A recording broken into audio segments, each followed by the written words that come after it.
Now we're going to go into a very important feature of Google Classroom, that is the Classwork. It is the center tab. Here is where you're going to assign work to your students that they need to complete. Firstly, I'll take you through creating an assignment. So you're going to hit the plus sign on the bottom right corner and you're going to click on assignment. Here your assignment can be anything.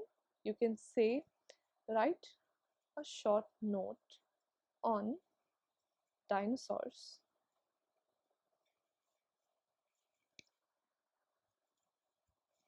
in 100 words.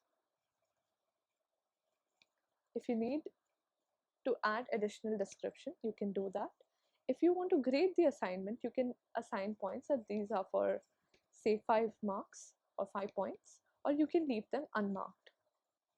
If you have a specific date in mind by when the students have to submit it, then please select a date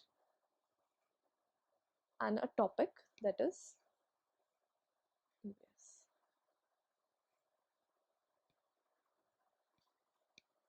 And here you will be able to see the assignment has been posted.